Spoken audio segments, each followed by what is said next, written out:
Olá, bom dia. Bom dia. Bom dia, pessoal. Vocês estão me vendo e me ouvindo bem? Sim?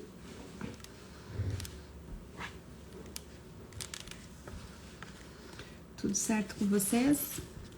Tomar um golinho d'água pra gente começar a rezar.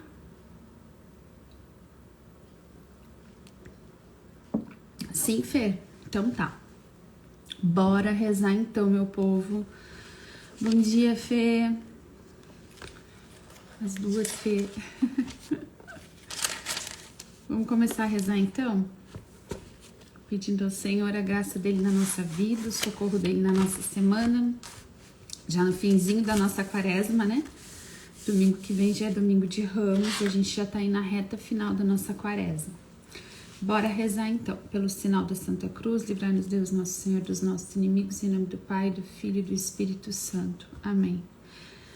Senhor, muito obrigada pelo dom da nossa vida. Obrigada, Senhor, porque nós estamos vivos. Obrigada, Senhor, por mais um dia, por mais uma semana que nós iniciamos. Obrigada, Senhor, por essa quaresma, pelo chamado à conversão, à vida nova, pela graça, Senhor, pela Tua graça, que nos chama à conversão, a uma vida nova, que nos sustenta, Senhor. Muito obrigada, nós somos gratas, Senhor. Queremos nessa manhã consagrar a Ti todo o nosso dia, a nossa semana, Senhor, a nossa vida. Vamos começar já rezando a consagração do dia. Senhor Deus, Rei do céu e da terra, dignai-vos dirigir e santificar, mandar e governar os nossos corações e os nossos corpos, os nossos pensamentos, as nossas palavras e as nossas ações, segundo a vossa lei e no cumprimento dos vossos mandamentos, a fim de que aqui e eternamente, com vosso auxílio, mereçamos alcançar a salvação e a liberdade. Ó Salvador do mundo, que viveis e reinais por todos os séculos dos séculos. Amém. Nós queremos pedir, Senhor, no início desse dia, mais uma vez, o Teu preciosíssimo sangue nos cobrindo. Cobre-nos, Senhor, com Teu sangue. Cobre, Senhor, o nosso corpo, a nossa mente, o nosso coração. Lava-nos com Teu sangue, Senhor. Vem nos curando de todas as enfermidades, nos livrando de todos os males e perigos físicos e espirituais. Vem em nosso auxílio, nós te pedimos, Senhor, com Teu preciosíssimo sangue. Cobre com Teu sangue, Senhor, a nossa casa. Cobre com Teu sangue os nossos familiares. Você pode ir falando nominalmente agora seus familiares, as pessoas que você ama, que convivem com você, aquelas que você tem rezado, as pessoas que trabalham com você. Vai entregando um por um ao Senhor agora, pedindo: cobre com Teu sangue, Senhor. Nós te pedimos essa graça. Cobre com Teu preciosíssimo sangue, Senhor, todos estes que são caros para o nosso coração, que nós amamos, Senhor. Colocamos debaixo do Teu preciosíssimo sangue, Senhor, em especial aqueles mais perdidos, aqueles mais desorientados, os mais necessitados, os enfermos, os que necessitam hoje da Tua graça de maneira especial, Senhor. Aqueles que necessitam de libertação, aqueles que necessitam, Senhor, de conversão, nós colocamos debaixo do Teu preciosíssimo sangue. Aqueles que necessitam de cura, Senhor, nós colocamos debaixo do Teu sangue. Colocamos debaixo do Teu sangue, Senhor, todos os que nós amamos. Colocamos debaixo do Teu sangue, Senhor, os meios de transporte que nós e nossos familiares vão utilizar no dia de hoje, nessa semana. As estradas e ruas que nós vamos andar, Senhor. Os lugares que nós estaremos. As escolas e as creches dos nossos filhos, dos netos. Nós clamamos a proteção do Teu preciosíssimo sangue, que o Teu sangue, Senhor, nos livre de todos os males e perigos físicos e espirituais. E queremos clamar, Senhor, a graça também do Teu Espírito Santo sobre nós neste dia, nesta manhã que começa, nessa semana que começa. Vem Espírito Santo, vem Espírito Santo, vem Espírito Santo. Vem Espírito Santo restaurar a nossa fé, a nossa esperança, a nossa força, as nossas forças físicas, emocionais, espirituais. Vem Espírito Santo, nos restaura, nos põe de pé. Vem Espírito Santo nos libertar de todo o desânimo, de toda a tristeza, de toda a fraqueza. toda fraqueza que se abateu sobre nós, todo desânimo, toda desesperança. Vem Espírito Santo nos levantar, vem Espírito Santo restaurar as nossas forças, vem Espírito Santo restaurar a nossa fé, vem Espírito Santo sobre nós agora, sobre a nossa mente, os nossos pensamentos. Vem Espírito Santo sobre os nossos sentidos, vem Espírito Santo sobre nossas emoções, sentimentos. Vem Espírito Santo, nos levanta, nos restaura, nos põe de pé, nos fortalece, alinha a nossa visão, alinha as nossas emoções, nos traz equilíbrio emocional, mental. Vem Espírito Santo em nosso auxílio, em nosso socorro. Vem alinhar as nossas decisões com as decisões do Senhor. Vem Espírito Santo trazer de novo fé e confiança para os nossos corações. Vem Espírito Santo, mesmo diante das circunstâncias mais difíceis, mais pesadas, mais complicadas, nós queremos pedir: Espírito Santo, restaura hoje a nossa fé, restaura a nossa visão, nos dá de volta uma visão colocada em Deus. Vem e nos traz de volta a esperança, a confiança, a plena certeza dos desígnios do Senhor para as nossas vidas. Desígnios de paz, de prosperidade, não de calamidade, diz o Senhor. Vem Espírito Santo nos relembrar agora das promessas do Senhor. Vem Espírito Santo trazer a nossa memória com força. Quem é o Senhor? Quem é o Senhor nosso Deus? Vem Espírito Santo. Vem Espírito Santo nos relembrar dos momentos da nossa própria história, que Deus veio em nosso auxílio, em nosso socorro, que a providência divina nos salvou, que a mão do Senhor nos libertou. Vem Espírito Santo, coloca agora, traz a nossa memória agora aquilo que nos traz esperança. Traz de volta a nossa memória, Espírito Santo, aquilo que nos traz esperança. Enche nosso coração de fé, esperança, expectativa em Deus. Vem Espírito Santo nos levantar, vem Espírito Santo nos restaurar, vem Espírito Santo também sobre os nossos relacionamentos, sobre a nossa casa, sobre os relacionamentos familiares, conjugais, sobre os nossos filhos. Vem Espírito Santo trazendo entendimento, vem Espírito Santo trazendo a reconciliação, vem Espírito Santo sobre os nossos lares, sobre as nossas famílias, sobre ambientes de trabalho, ambientes de convivência. Vem Espírito Santo nos trazer agora meios, soluções, caminhos de decisões que precisamos tomar. Vem Espírito Santo nos trazendo inspiração para coisas que precisamos dizer, pessoas que precisamos conversar. Vem Espírito Santo alinhando todas as coisas. Vem Espírito Santo nos trazendo equilíbrio. Vem Espírito Santo nos livrando das tentações e das mentiras. Vem Espírito Santo sobre aqueles que nós amamos.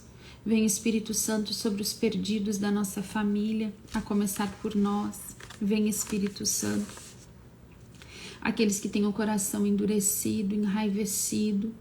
Vem Espírito Santo convencer a respeito da verdade. Vem gerar vida nova. Vem Espírito Santo. Vem Espírito Santo trazer ordem a todo o caos em nós, nos nossos familiares, nos nossos relacionamentos, nas nossas casas, nos nossos ambientes de trabalho. Vem Espírito Santo. Nós queremos hoje te dar liberdade para que tu possa agir. Vem Espírito Santo. Vem Espírito Santo, em especial naquelas situações e circunstâncias que nós estamos mais desanimados e sem esperança. Vem encher o nosso coração de visão agora e de esperança em Deus. Vem Espírito Santo.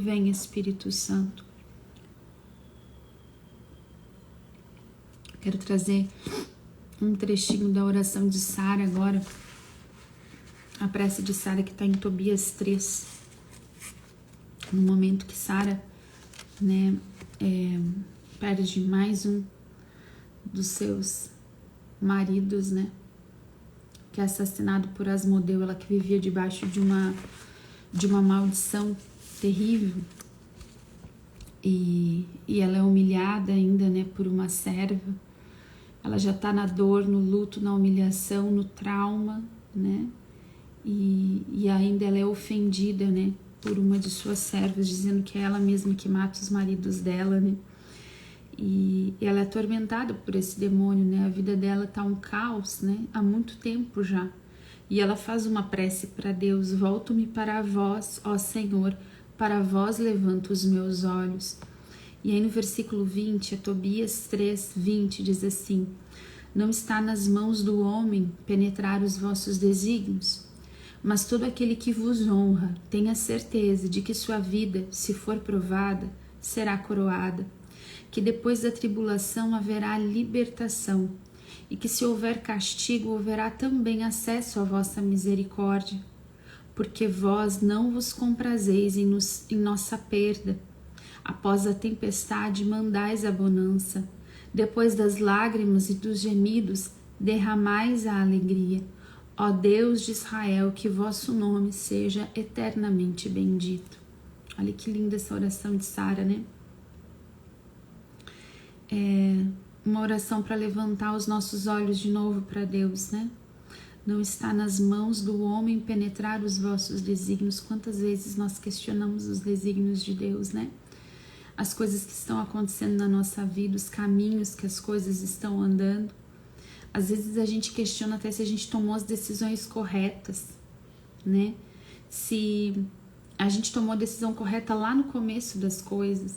Porque pelo andar que as coisas tomaram, a gente fica perdido. Será que eu errei ter decidido daquela maneira por esse casamento, por esse trabalho, por essa decisão em relação aos meus filhos? Quantas coisas às vezes a gente começa a questionar, né? O lugar que a gente tá, o trabalho às vezes do marido, né? A gente começa a questionar tudo, a gente começa a questionar porque as coisas estão difíceis. E aqui diz: não está nas mãos do homem penetrar os desígnios do Senhor.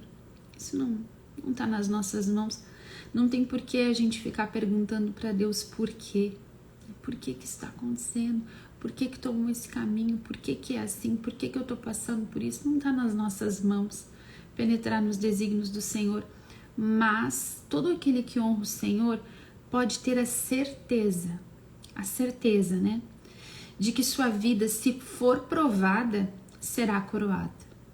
Se eu passo hoje pela prova, pela dor, pela privação, eu tenho certeza, se eu honro o Senhor, que a minha vida, se está sendo provada, será coroada.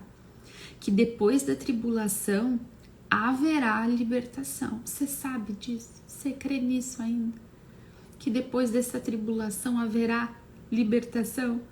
A gente estava falando de uma mulher que está vivendo algo que a gente, por mais difícil que seja o que a gente vive, eu acho que ninguém viveu o que Sara viveu. Aqui diz, né? Ela tinha sido dada sucessivamente, um pouquinho antes, para você ver a prece de Sara. Olha qual é a condição dela. Versículo 8. Tobias 3, 8. Ela tinha sido dada sucessivamente a 7 maridos. Mas logo que eles se aproximavam dela, um demônio chamado Asmodeu os matava. Essa mulher está em 7 lutos. Sucessivamente 7 maridos assassinados por esse demônio. Chegava de manhã, ela casava com eles. Quando eles se aproximavam dela, pela manhã, eles acordavam mortos. Gente, e eu já até fiz uma campanha de oração que a gente meditou muito sobre o livro de Tobias, eu acho, não me lembro qual foi. Mas quando a gente está debaixo de opressão espiritual, e vamos pensar aqui que a gente está falando de uma mulher, que o demônio está ali na cola dela de verdade, né, perseguindo ela, esperando ela tomar a decisão de tentar ser feliz de novo para destruir a felicidade dela. Você imagina a opressão que Sara vivia, o desespero que era a vida de Sara. Não tinha como planejar nada. Por mais que ela planejasse, ela podia planejar, ela podia pensar um futuro, mas aquele demônio estava ali para destruir os sonhos, os planos, os projetos dela. Sobre ela, foi na quaresma do ano passado, Fê? Sobre ela estava aquele peso de maldição, uma presença demoníaca, tenebrosa, de Asmodeu. Nós temos poucos nomes de demônios na Bíblia, né? São poucos os nomes de demônios que a gente tem na Bíblia, né? Mas quando a gente vai estudar sobre libertação, a gente sabe que esses demônios que têm os nomes na Bíblia, né? Eles são grandes autoridades, são demônios, vamos dizer assim, fortes, né? São generais do reino das trevas, né? Eles estão de uma força maior, né? De uma opressão, de um poder de destruição muito grande. E a gente vê aqui que Asmodeu estava na vida dela, então imagina a tristeza, o peso, a opressão que Sara vivia. E aí, daí diz assim, né? Tendo Sara repreendido a jovem criada por alguma falta, ela se respondeu-lhe: não vejamos jamais filho nem filha nascidos de ti sobre a terra. A serva lança sobre ela ainda uma praga, roga uma praga para ela. Ela que já tá na maldição, ela que já tá na opressão. Quando vai repreender por alguma falta uma serva, essa serva roga uma praga sobre ela. Não, olha só, e essa praga é rogada onde? Onde mais dói.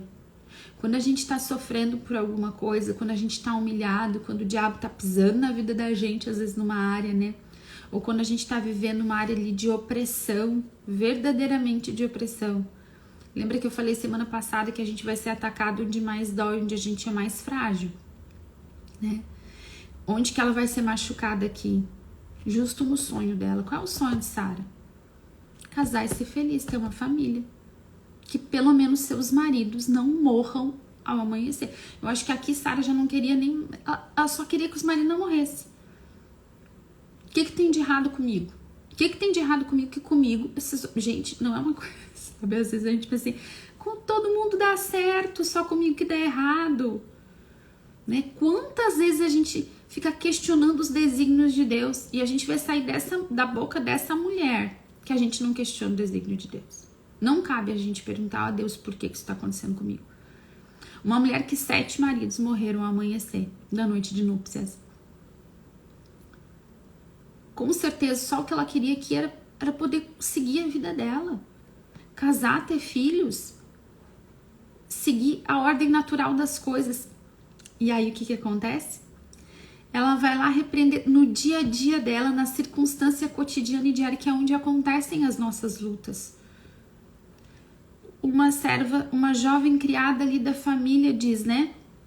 Não vejamos jamais filho nem filha nascidos de ti sobre a terra. Praga, onde dói. E aí vem mais uma palavra para ferir ela. Foste tu que assassinaste os teus maridos. Gente, com certeza isso corria na boca do povo. Isso corria. Todo mundo já sabia, já falava, né? A essa altura do campeonato, ninguém mais ia se arriscar a casar com Sara. Porque a boca dela já tava... A vida dela já estava na boca do povo. É ela que é uma assassina, é ela que mata.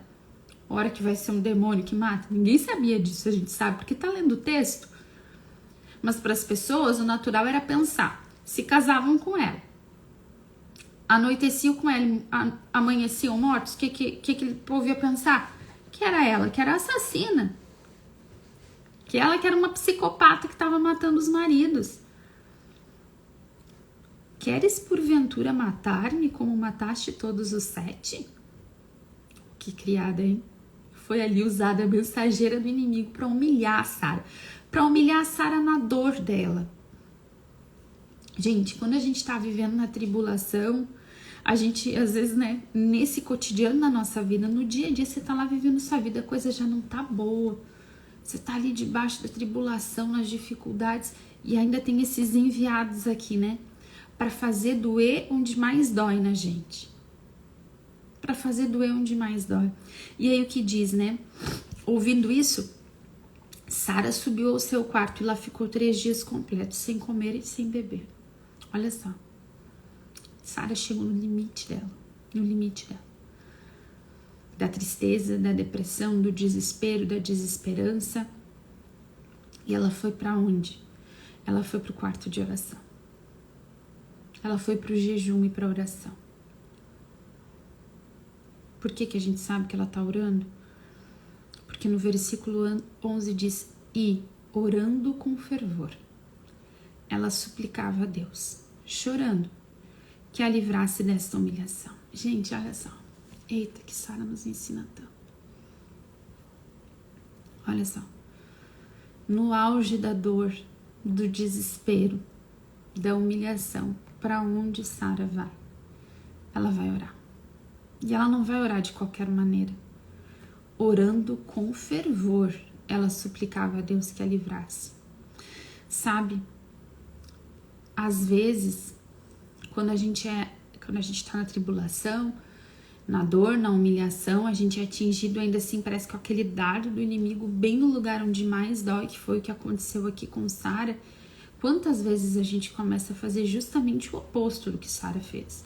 Se Sara entrou no quarto de oração e baixou a cabeça e foi rezar e foi jejuar, e Sara pra gente aqui é um imenso exemplo do que a gente faz quando as coisas estão difíceis. É difícil a gente olhar para uma história e ver uma história mais estragada do que a história de Sara, mais dolorosa do que essa história, né? Uma história muito ímpar, inclusive. E a gente olha para isso aqui e vê essa mulher fazendo o quê? Indo pro quarto lutar em oração, com fervor. Quantas vezes a gente vê na fala, quantas vezes a gente expressa na fala: quer saber de uma coisa? Não vou mais rezar por isso. Chega, vou dar o troco. Vou fazer agora o que eu disse que eu não ia mais fazer. E a gente vai abrindo mão e negociando os nossos valores, a nossa fé, as promessas de Deus. E a gente volta atrás. Gente, deixa eu falar uma coisa para vocês. Deus não volta atrás.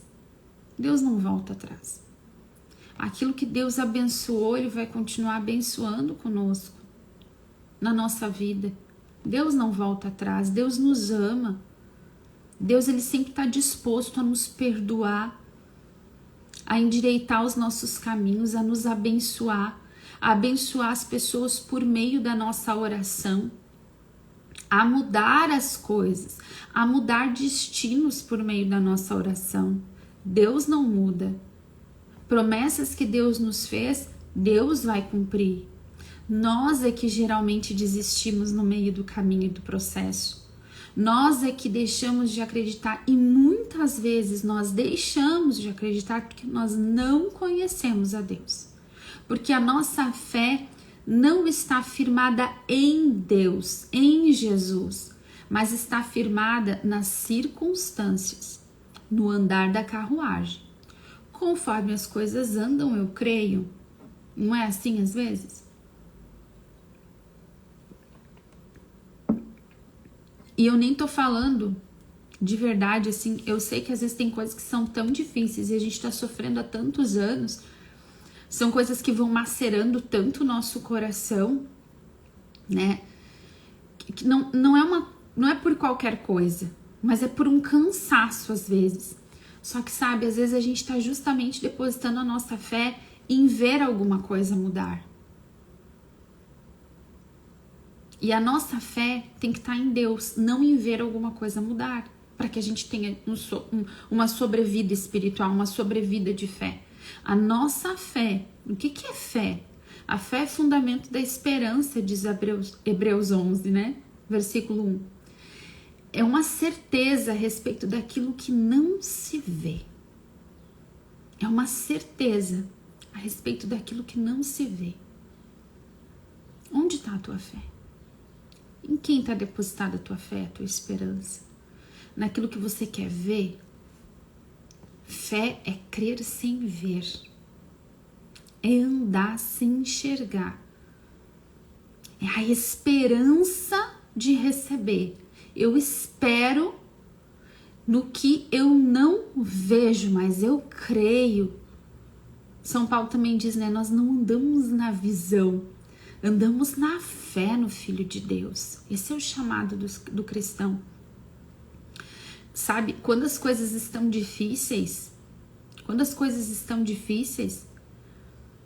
nós estamos colocando a nossa fé, firmando a nossa fé nas pessoas, na situação difícil ou em Deus. E às vezes a gente não firma em Deus porque a gente não conhece a Deus, eu estava dizendo, né? Como é que a gente conhece a Deus, gente? Lendo a Bíblia. Lendo a Bíblia. Se a gente pegar Hebreus 11, a gente vai ver em Hebreus 11, segundo o próprio São Paulo fala, uma nuvem de testemunhas, mártires da fé. Homens ali, mulheres também, exemplos de fé para nós. Faz um resumo da história de salvação bíblica do Antigo Testamento. Lê Hebreus 11 para você ver. Se você não conhece a fundo cada uma daquelas histórias citadas ali, realmente fica bem difícil ter fé.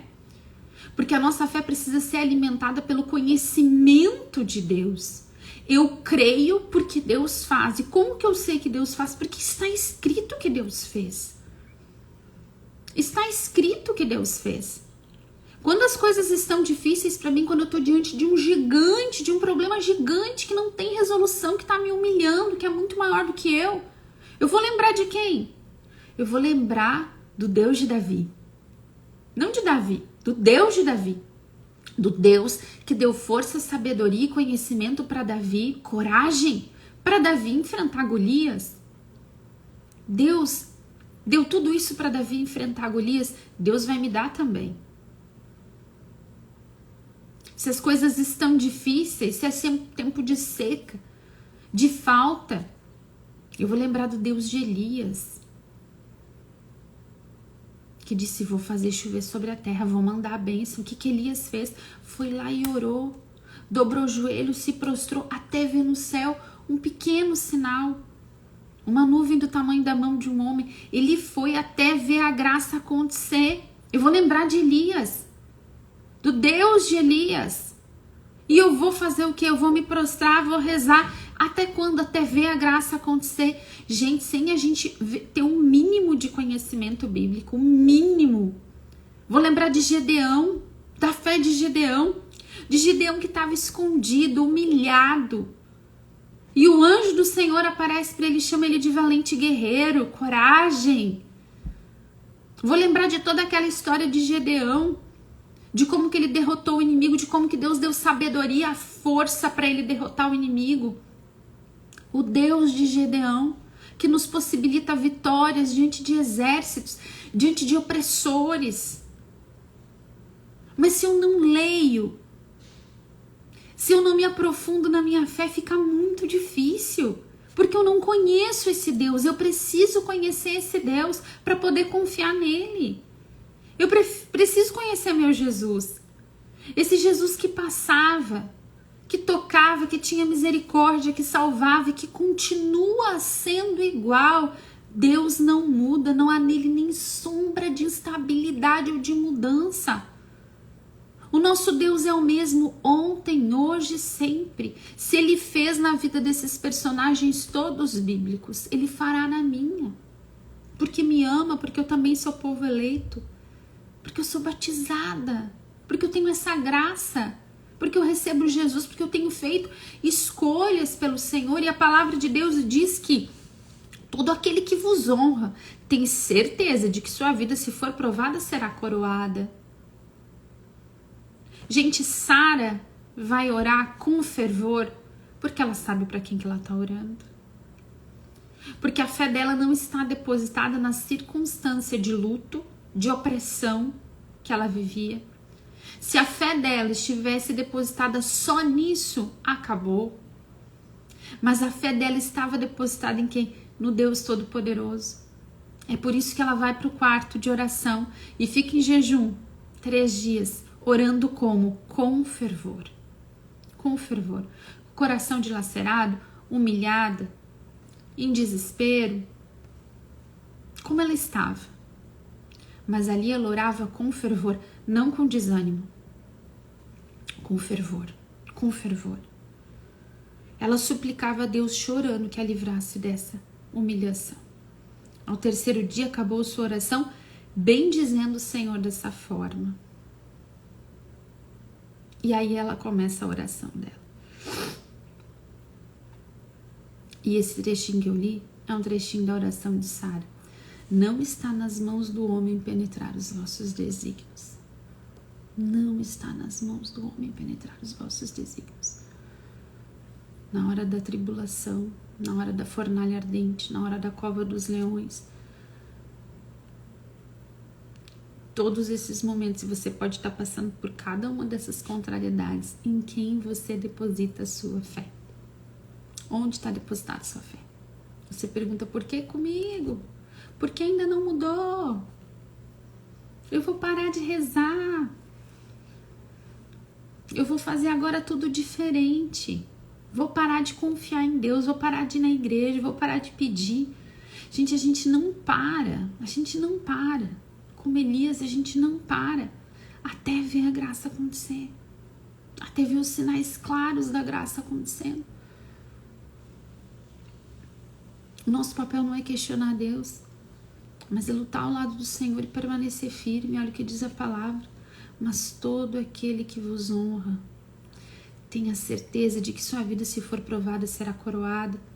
Que depois da tribulação haverá libertação. Essa certeza ela tem que morar na nossa alma. Só que só mora na alma daquele que conhece o Deus que nos livra. Que depois da tribulação traz libertação. Que muitas vezes a tribulação é um caminho de libertação. Que a gente não desiste, que a gente segue em frente. E que se houver castigo, haverá também acesso à vossa misericórdia. Sempre há acesso à misericórdia. A misericórdia do Senhor dura para sempre. Quando você acha que não tem perdão, que não tem jeito, é porque você não conhece os salmos, é porque você não conhece a história do povo de Deus. Você está vendo que sem conhecer a palavra, a gente não consegue firmar a nossa fé em Deus, porque nós não temos como conhecer quem é Deus, como que Deus é. Como que é nosso Senhor Jesus Cristo? Aí a gente conhece um Deus de ouvir falar. A nossa experiência de fé não pode ser uma experiência de ouvir falar.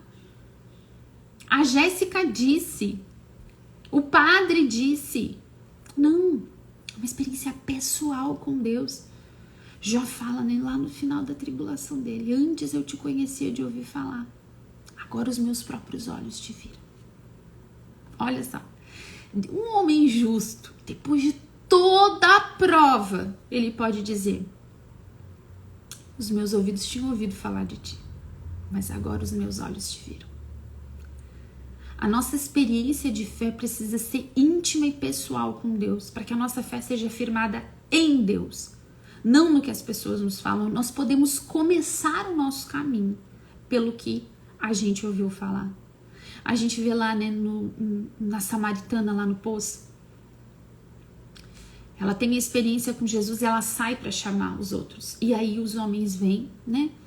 E tem um encontro com Jesus e depois eles vão dizer para ela, olha, nós fomos até ele pelo que tu nos falou, de que ele tinha contado tudo da tua vida. Mas agora, né, nós cremos porque nós vemos ele, porque nós o ouvimos. Nós podemos começar no nosso caminho com Deus porque a gente ouviu falar. Mas depois a gente precisa buscar ter uma experiência verdadeira e íntima com Deus, cada vez mais. Por isso a intimidade do quarto de oração, por isso a leitura da palavra. Eu preciso experienciar isso. Sentar a minha bundinha, pegar a minha Bíblia, abrir, colocar meu olhinho ali e ler.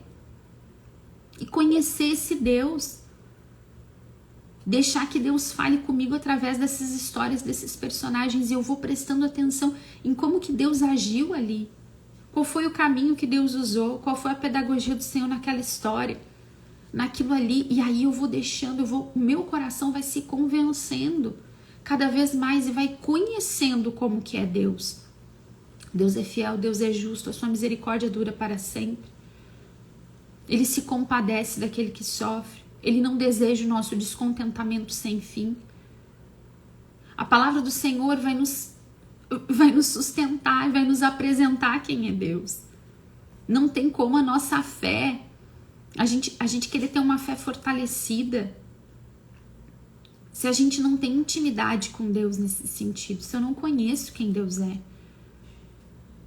Se a gente pegar lá, por exemplo, sabedoria, te convido para você ler Sabedoria, os últimos capítulos do livro de Sabedoria. Sabedoria 16, 17, 18, lá até o fim. Do capítulo 16 em diante. a gente tem ali uma leitura do livro do Êxodo, uma explicação do livro do Êxodo. Gente, é fantástico aqueles capítulos, o quanto a gente conhece de Deus, da intenção de Deus em cada atitude que ele tomou lá no Êxodo, quando ele tirou o povo do Egito, quando ele guiou Moisés, cada atitude. Agora tem gente que nem sabe que tem essa explicação na Bíblia, que nem entende isso, que não consegue nem enxergar a sua própria vida ali. Por quê? Porque não parou para ler, porque não parou para conhecer. Como que a gente vai ter fé naquele que a gente não conhece? Como você vai confiar em quem você não conhece? Só quem confia em gente que não conhece é criança. É criança. A gente ensina os nossos filhos a não confiar em qualquer um, é uma verdade. A não confiar numa pessoa. Hoje em dia é bem diferente, né? Mas na nossa infância, a gente tinha mais liberdade, assim, né? De ir e vir, a gente fazia as coisas mais sozinho. Hoje eu não deixo meus filhos fazer nem metade do que eu fazia sozinha. O mundo mudou muito, as coisas estão mais perigosas, mais violentas, né?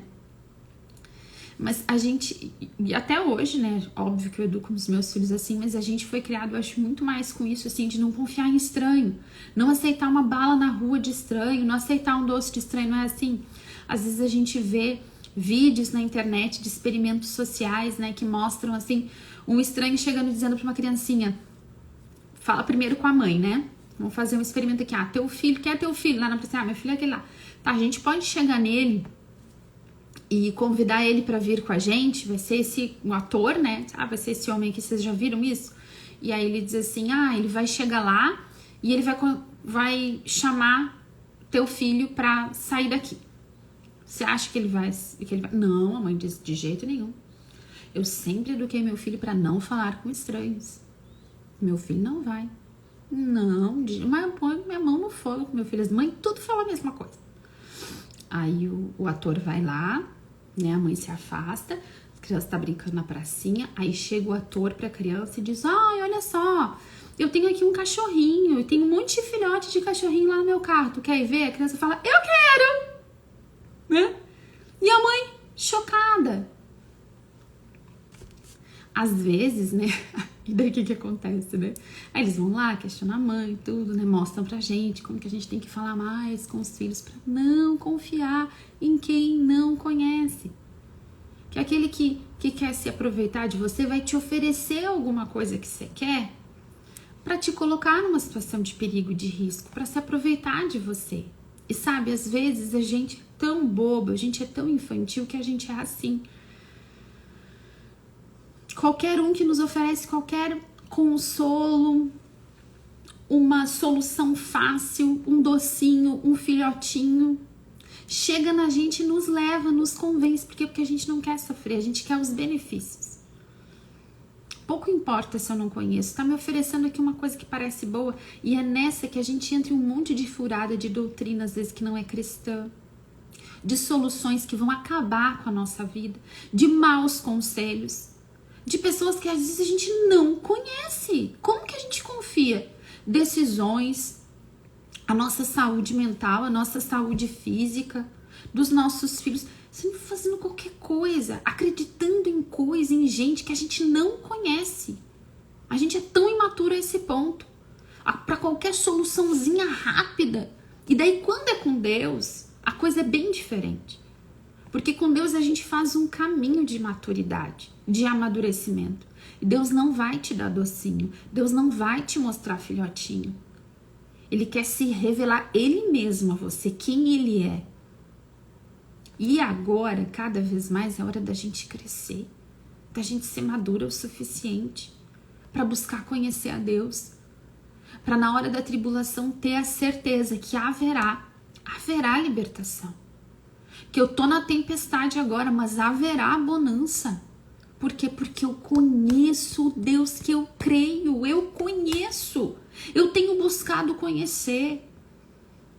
Eu tenho lido a palavra, eu tenho me alimentado da palavra. Quanto tempo você gasta se alimentando de porcaria na internet? Vendo vídeo de uma coisa, vendo vídeo de outra, assistindo coisa, lendo coisa, um monte de informação que não acrescenta nada na tua vida, só te distrai do projeto, do plano de Deus. Parece que descansa a cabeça, parece que alivia a cabeça, parece que alivia as emoções, porque é uma fuga rápida. Mas não alivia de verdade. Os nossos olhos têm que estar no Senhor. A gente precisa amadurecer e procurar Deus de verdade, comprometidamente. Se nós queremos uma fé verdadeira, uma fé, né? Leia Hebreus 11. Hoje vou deixar dever de casa. Leia Hebreus 11. Leia Sabedoria, do capítulo 16 ao capítulo 19, todo. Aqui, 16 são os últimos livros, né? São os últimos capítulos do livro de Sabedoria. Lê aquilo lá. Olha lá o que a palavra de Deus está te dizendo. Lê Hebreus 10, Hebreus 11, Hebreus 12, vai lendo, vai alimentando a tua fé, vai conhecendo como é que Deus faz as coisas, vai olhando os exemplos. Se você ler Hebreus 11, tem uma lista de personagens bíblicos. Se você não conhece esses personagens bíblicos e suas histórias, maior dever de casa ainda, volta lá para o início da Bíblia, porque Hebreus 11 vai te levar lá para o Gênesis. Você vai começar a ler lá no Gênesis. Vai vendo como que Deus fala, como que Deus age, como é que Deus agiu com cada um. Você precisa conhecer Deus para confiar nele de verdade. E agora é a hora da gente crescer, a hora da gente amadurecer, para a gente alcançar os bens prometidos.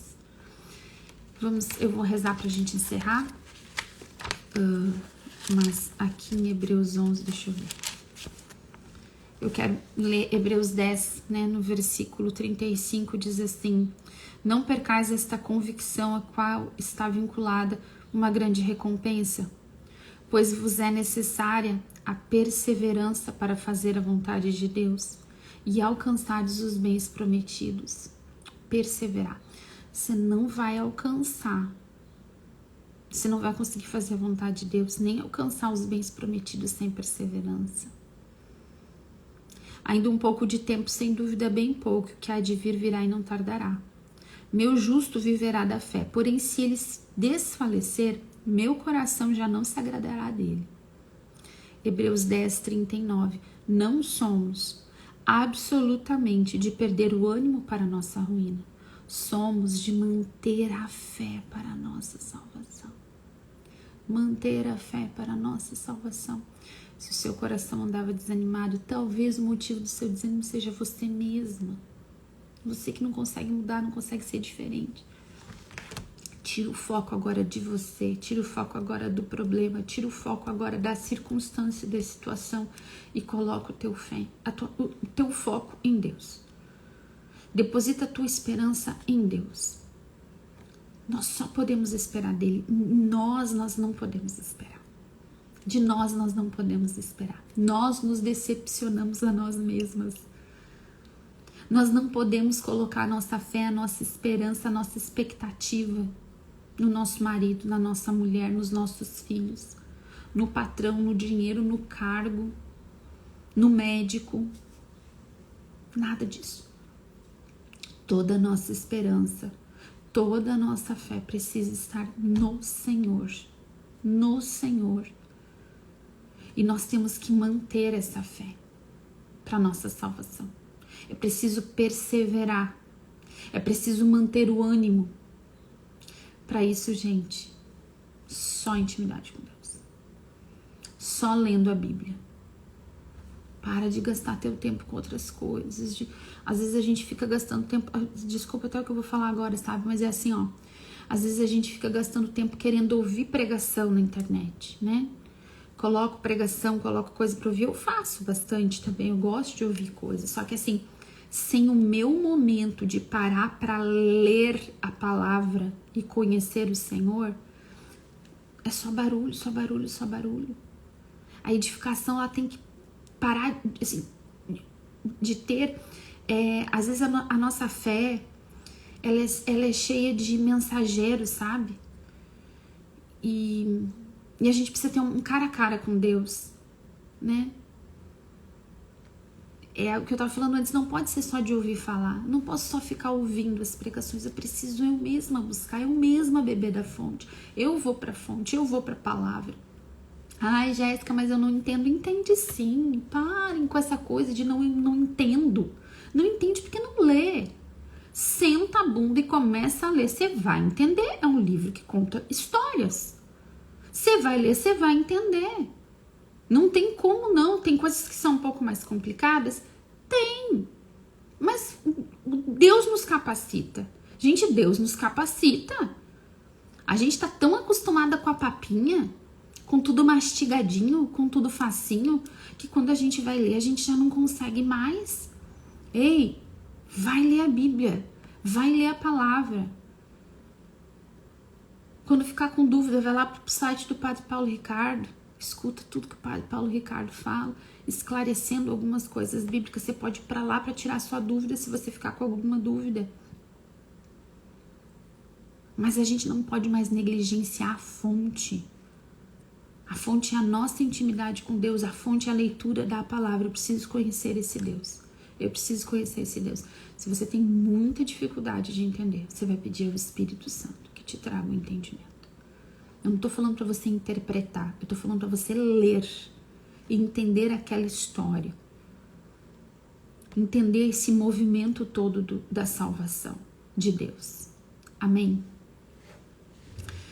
Senhor, nós te agradecemos por toda exortação, por todo chamado à fé. Te agradecemos, Senhor, porque Tu és um Deus fiel, Tu és um Deus misericordioso, bom, todo tempo bom, justo, fiel, Senhor, fiel para sempre, fiel às Tuas promessas, fiel às Tuas palavras. Obrigada, Senhor, porque Tu quer ter intimidade conosco, Senhor, porque Tu quer falar conosco de modo pessoal, porque Tu quer sustentar a nossa fé, Senhor. Tu que és o autor e o consumador da nossa fé, Tu, Senhor, Tu és o centro da nossa vida, Senhor. Não somos nós o centro da nossa vida, não são os nossos problemas, as nossas intenções, o centro da nossa vida. Tu és o centro, Senhor, e Tu és digno de todo louvor, de toda adoração. Bendito seja o Teu nome para sempre, Senhor. Nós pedimos a Tua graça, que Tu nos sustente, Senhor, que Tu coloque os nossos olhos em Ti, Senhor. Mesmo em meio às angústias, Senhor, às tribulações, às dificuldades, coloca os nossos olhos em Ti, Senhor. Nos dá essa graça. Nós não podemos sozinhos, Senhor. Amém. Glória ao Pai, ao Filho e ao Espírito Santo, como era no princípio, agora e sempre. Amém. Em nome do Pai, do Filho e do Espírito Santo. Amém, meu povo. Ó, deixei dever de casa, tá? Leiam Hebreus 11 e leiam Sabedoria 16, 17, 18, 19. Vamos começando a entender, procurar. Aí você não entendeu, lá no rodapé diz alguma coisa, você volta lá no rodapé e lê aquilo lá. É uma referência bíblica, procura aquela referência bíblica. E assim a gente vai conhecendo da palavra de Deus, e assim a gente vai conhecendo quem é o Senhor, pra gente confiar nele, tá bom? Deus abençoe, um ótimo dia, uma ótima semana e até quarta-feira às 7.